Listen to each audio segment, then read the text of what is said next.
And we're back. Are you ready for what's coming next? Because we had Teresa Cundiff that she's going to talk to you and ask you an important question. Are you truly preparing in your craft? She is the CEO of Worthy Nurse Media, and she also produced her TV show Teresa Talk in Legacy TV, where she's the executive producer. And her tagline is so appropriate. She inspired conversation with actors, published and unpublished. So is that you? Do you have a story? Because maybe then you need to talk to her. And with that, please join the stage. Teresa, welcome. Hi, Nirka. Thank you. Thanks for having me. I'm so excited to be here. Me too. I can't wait for you to talk and ask. Okay, I'll be letting you take the stage. Hi, everyone, and welcome to another episode of Teresa Talks. I'm your host, Teresa Cundiff, and I have inspiring conversations with authors, published and unpublished. But that's not what we're here to talk about today. Today, we're here to talk about, are you truly preparing for your craft? So I'm here to talk to you performing artists out there, and those of you who are aspiring to be performing artists. I think it's easy to say that you want to be a dancer or you want to be an actor, you want to be a triple threat. For those of you who don't know what that is, that's a singer, actor, dancer, or dancer, singer, actor. Whatever order you want to put that in. I consider myself a singer, actor, dancer. I've been singing for all of my life. I've been acting since I was in the sixth grade because I got the star in the sixth grade play Christmas Comes to Old Grouch. Yes, I got to play Old Grouch. Um, quite the claim to fame. And then I never did take dance class, but I was always a really good mover. And I regret that. I regret that I was never in dance, but um, where my parents came from and how they were raised, that was just something that was not a thing that they understood. And I didn't understand it very well myself. But let me just put a bug in your ear. If you aspire to the performing arts, you should be in dance and voice and acting classes right now. Now, I did take voice in elementary school because, like I said, I always was a singer. So I was singing in church. So in fourth grade was the first time I was in voice. And then the next time I was in voice proper, I was in high school. Exactly. And then the next time I was in voice proper, I was in college. Now, everyone always thought that I would go into the performing arts because I was always in theater. I started my high school plays. I did theater outside of high school because we had local performing arts um, uh, things you could do, local theater and stuff. It was all amateur. Um, but I did that. But I did not major in voice because I didn't know what I could do with a vocal performance major or a music major with a concentration in vocal performance. Right. But I did try to further my own aspirations. I'm from Clarksville, Tennessee originally. And of course, Nashville is only 40 miles away. And that's, of course, when Opryland was in its prime. So I went to Opryland and with a bunch of my theater peeps from Clarksville, and we all auditioned at Opryland. And you audition there at the Roy Acuff Theater, which is where the Grand Ole Opry is broadcast from. So that's a very incredible and intimidating experience. I got called back, which is thrilling. Didn't get hired.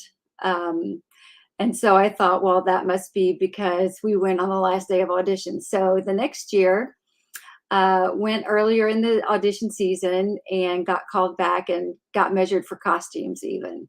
And I thought, well, this is it. I'm in. What? Because on the callback, of course, there is dancing. And while I said I never had dance class, I was a good mover. I picked up choreography really quickly. and all that. But again, my hopes and dreams were dashed of working at Opryland, because even though they measured me for costumes, they still didn't hire me. So it wasn't the path that God had for me. So I still did theater in my, locally, and would have my picture in the paper for being, I played Sandy in Grease, and, yada, yada. But I wish that earlier in my life, I had had more of an understanding of what it took and what is required to be a triple threat, to really be more serious about what I wanted to do in the performing arts. And plus, also, I had preconceived notions. I didn't necessarily have limiting beliefs with regard to my talent, because I knew that I was a really good singer and I was a pretty good actress. I had won a first place award from Fort Campbell, working there in the amateur theater there, because there was a competition in all of ForceCom, which is Forces Command, and I had won Best Actress. And so, okay. But still never took it seriously. But I always thought that if I was going to like move to New York, then I would just have to be like a waitress and go to auditions until I, could get it. Anyway, so all of that stuff. So I just didn't pursue it, even though in acting class in college, my acting teacher said, you have a face for soap operas. So, for whatever that is worth. But I just want to challenge you, and I want you to search your soul, because the performing arts is not for sissies. And I say that with all sincerity from the bottom of my heart, because it is an industry where it's very cutthroat. The closer you get to like Broadway and so forth, because everyone is out for a small handful of jobs, because of course there's your lead and your supporting, but then even in the ensemble, which are the singer dancer people around the speaking roles, there's really only a handful of those jobs as well. Right? It's not like everybody that wants to be in the show gets to be in the show. So are you truly preparing and doing what you have to do right now, right? Right now, to propel you to the next level of ability and skill, right? And I took this picture down from the internet, and I hope it'll translate here with the green screen. There you go. Because see this? Everybody wants to be the ballerina, right? And be on point. But then there's the other foot, right? With the gnarly toes that are wrapped. Probably the toes that are wrapped have lost their toenails. And then there's the bruises, right? Because that's what it really takes. That's what it really takes to perfect your craft, to be the prima ballerina, right? And then you have to hope that while you're working towards perfecting your craft to be the prima ballerina, that you don't go out with an injury, right? Because you have to protect your body just like you are an athlete. And ballet is the foundational dance of all dances. So ballet is something you have to take, even if you don't want to be a ballerina, because it is the foundation. So like my son, who followed me into the performing arts, is a mad tapper. Tap is his first dance, right? Tap is his first dance. But he took a ballet class for a semester and was amazed at how well just everything went with his balance and his posture and his form for tap, because he took ballet. Yes, Teresa, I completely agree. And it's also why football coaches send their football players to ballet class, because on the football field, you need to have balance and coordination and just awareness of your body, which is what ballet brings to you, right? And I've never taken ballet, but I know all this from having my son having been in ballet, and what I know from the dancers that I've worked with in the theater. So here in my hometown where I live now, we have a professional theater that I was blessed to work at for 10 years, in all facets of the theater, because I love it so much and I want to be there. And so, um, my time there ran its course for various reasons. But now I have my TV show on Legrity, called Teresa Talks, where I interview authors, published and unpublished. And an unpublished author is someone who just hasn't put their book on the page yet.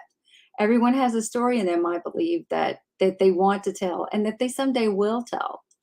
But for me to make the leap, to take a ballet term, from the stage to the small screen wasn't that difficult to do. So I I get to still kind of do the thing that I love. I get to kind of be on stage here with the camera. And I feel like everything that I've ever done in my life has prepared me for this moment in time in my life in all stages. My kids are grown now. I have a grandson, because he's very grand, to me anyway, and to be able to do this. So, did I was I prepared for this to be my craft? I'm going to say yes, because even though I never had any broadcast training, everything that I've ever done has brought me to this moment in time to be able to step from the stage to behind the camera. Because one of my funny mantras is, I never met a camera I didn't love. It's like when there's a camera sort of anywhere in my like proximity, it's like a heat-seeking missile for me. I seem to be able to find it and strike my pose and offer a smile. It's I'm kind of being silly, but it's a little bit true too, which is what actually makes it funny. So, little comic tip there. But so just my encouragement to you here, for my talk here on the summit is, are you truly preparing for your craft? And you can sit there and be in denial and say, well, don't really need to. Yes, you do. You do.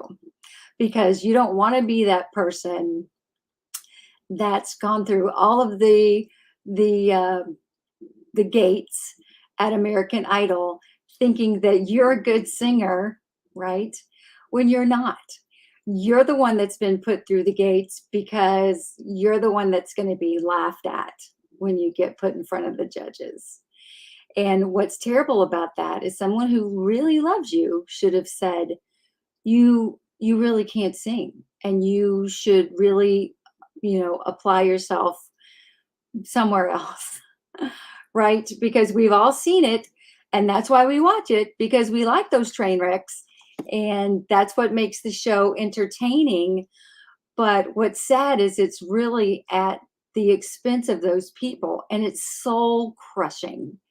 And I quit watching American Idol for that very reason, because eventually the great voices do get through, but in the audition process, the people they're allowing through think they're good singers. I mean, they do, and they're not.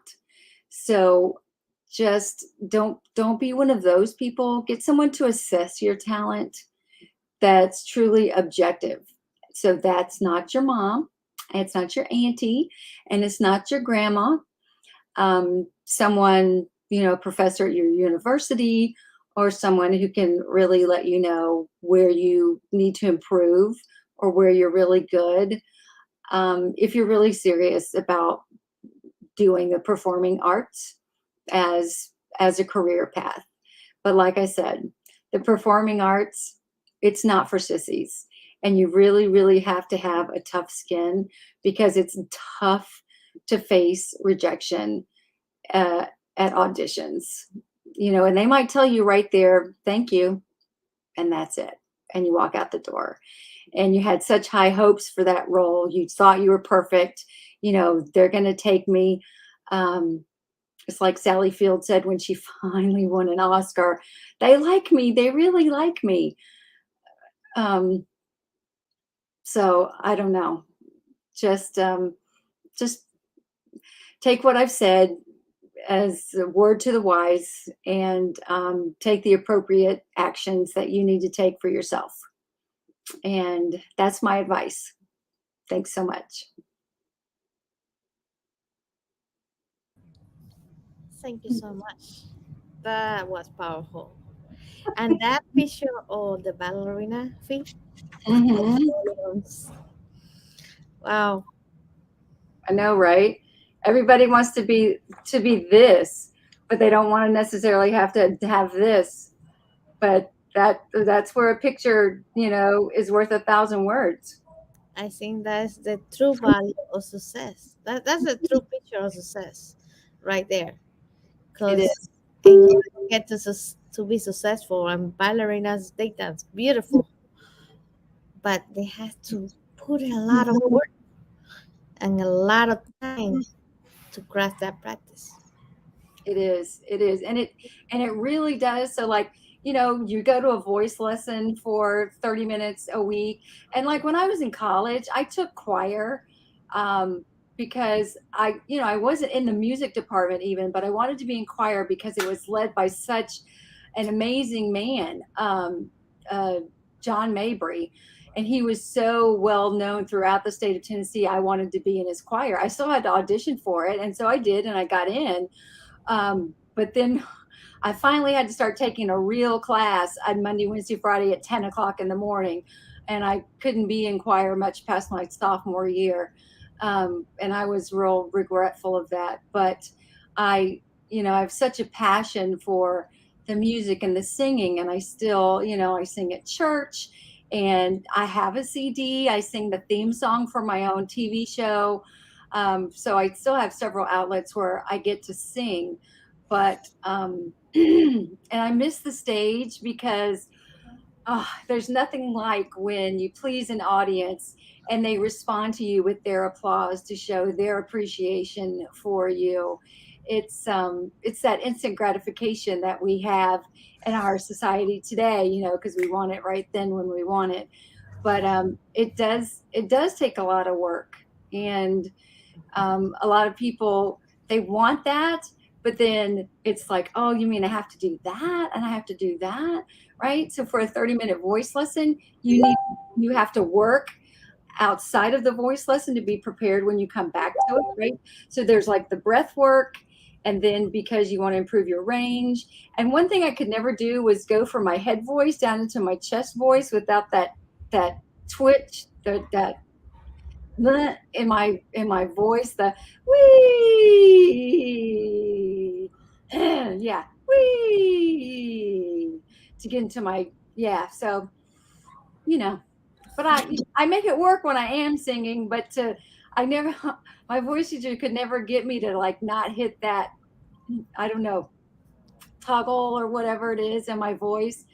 But you know I'm a little older now, and it's okay. And like I said, I was not a vocal performance major. So But that show you, right? Like I didn't know that was a sing, because I'm not a singer, so I never know there was such thing as a the head voice, voice, and and I right, thought it was only one, but and it for me makes it's called sense. falsetto. But it's like a head voice for men. The Yeah, like yeah. right fish. Yeah. That's okay. Stick with me, Nirka. I'll teach you some stuff, and I'm 100% sure you got a gazillion things to teach me as well. So Okay, I bring the umbrellas because once I start practicing, my brain. Uh, but thank you so much. We have some comments. I don't know you had a chance to see it, but we can put it on the screen. Definitely, you say Tomasa. She agree with you that grandmas and mamas always tell you you yeah, are amazing. right. That's why you can't trust their opinion about your talent, because they always think that the grandbabies can do no wrong and that they're brilliant. And because I mean, they clap for you when you tie your shoes or whatever. Yeah, So it's like, you're an amazing judge. Like for right, your self esteem, right? right. And they would sooner gouge their own eye out than hurt their grandbaby's feelings. So Um, but seriously, somebody, but really, I mean, if I thought, my grandbaby is like 6 weeks old, but if I thought he was going to go on national television and humiliate himself such that he would like cry into his pillow for weeks and weeks after he saw himself on TV, I would tell him. I would tell him, do not do this, honey. It's just don't do it. And I have to comment that the one thing I found surprising is what you say about football players dancing ballet to craft the skills on the field. I didn't know that, but that it makes so much sense Well, because yeah, I mean, and it's you hear coaches talk about it sometimes in interviews, or the players will make reference to it. They're like, "Yeah, coach sent us to ballet class to learn how to be lighter on our feet or to balance better, like they send the wide receivers or whatever." So, yeah, it's really a thing that put a because picture of my mind. I don't know the word tutu. I don't see the yeah, I think they forego the tutu because, well, for one thing, pretty sure they don't make them in a size like, I don't know, whatever the waist would be. Well, probably a small waist on the wide receivers, but when it comes to those linemen, nah, it would be no. the They probably but don't it make them does. cool. We need this whole bolt of tool to make a tutu for this linebacker. Yeah, for this Probably offensive not, line. you know. And I I want know. uh, I just said that just conjures up some silly, funny images. That's all. yeah, right. Um, well, I wanted to show what you were mentioning that you love every single camera that you were born for the stage. Uh, Thomas, I agree with you, and that the Oh, camera loves you. oh, Teresa, you're darling. Thank you, sweetheart. I mean, I really, just have to thank my parents. I really didn't have much to do with it. I do try to clean up as nicely as possible. So thanks for that. But yeah, it's just a funny thing that I say. So it gets a laugh every time. So as long as I'm getting a laugh out of it, I'll keep using it because I fancy myself a bit of a comedian. So That's always good. Bringing humor to a situation, we always make it lighter, and I think a little lightness is always good to have. yeah, Right. I don't know. I'm Cuban. We use every situation we handle it with humor. We start with humor. Sometimes situations that maybe don't make you laugh too much, we still find humor in it. So make it better. yeah, levity is good because sometimes we firstly take ourselves too serious, but sometimes a situation is like just so tense. um, you'll you laugh at the wrong time, like you're at a funeral and you laugh and you shouldn't laugh, and that makes you laugh more, and or you're at some sort of place where it's inappropriate to laugh, but the tension is just too much and you just can't help yourself. Yeah, there's no it's just something But you do. it does something to you. It helps you. When you smile at least once a day or laugh, you know, it buy you time. It give you one more day. So you look at things a little brighter, right? Right. So I see you have a quote. Did I say search your soul and be prepared for your craft, or did you come up with Yes, that? you say that. You say we all have to search your soul Oh. and be prepared for a craft. You know, Hmm.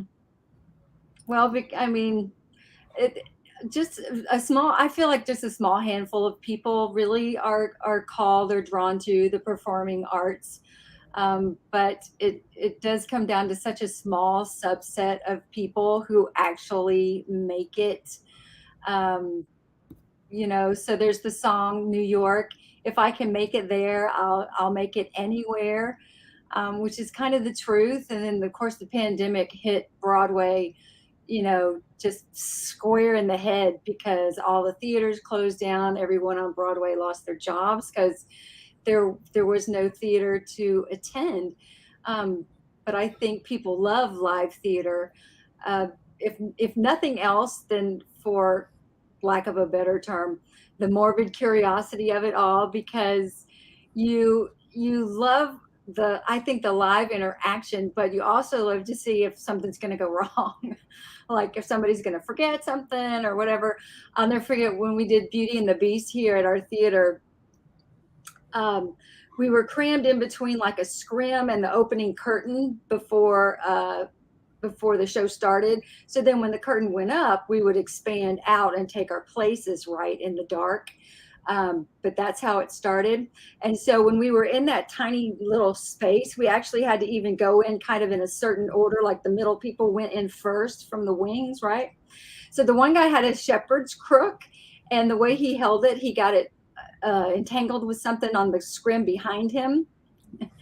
And then when the scrim flew out, it just took that shepherd's crook right up there with him. So it's like, there it went. So there was no way he could grab it. And so it was funny because, sometimes just stuff just happens that you have no idea is going to happen. And of course, naturally, it stayed up there the whole time because that scrim never flew in again. But I don't think he needed it for the rest of the show. But those are all the reasons why people go to live theater, because you never know what's going to happen. And if you're kind of a theater pro and you're watching, you can like go, uh-oh. You can see when something like kind of went wrong and you knew it wasn't supposed to, but like the rest of the audience didn't know. But like if you're in the know, you're like, yep, gotcha. That wasn't supposed to go that way. So, anyway, it's the silly things that we do that just make it more fun. I love it. I just love all things about live theater. Yeah, we just, it's about keeping it fun. Mm-hmm. But I'm loving having my TV show and being on the small screen as well. I love talking to my authors. As a matter of fact, as soon as we are finished here, I have an interview lined up, so I'm excited about talking to him. It's going to be my 44th one. It's going to end the first year, so I'm really proud and excited about that. Well, I think it's another way of art. One art form doesn't negate the other one. You still had Correct. stage, you still had the light theater, and you had the show, TV show. Whatever fits your soul. That's what it's all about. Yeah. Yeah. Well, thank you for coming. This was wonderful. Thank you, Nirka. Thank you so much for all you've done to put together this massive undertaking, not one day, not 2 days, and actually not even 3 days. We have the panel tomorrow at 11 a.m. So you are amazing. I hope you have scheduled in some sleep into your future. Well, maybe some more in the future. When that's a bed, it's over. It's crazy. When I send you a note in the morning, I expect you to get it when you wake up, and bam, you just reply right away. That's hence my reply to you, woman, don't you ever sleep. So you are amazing, and I thank you so much, and I have massive love for you and appreciation. So thank you for everything. Thank you, and the same goes to you. Definitely a lot of love, and I really appreciate you showing up here and sparking creativity in the world. Yes, of course, always. I'm at your service. Thank you. Goodbye, and with that, please stay tuned. We have more to come.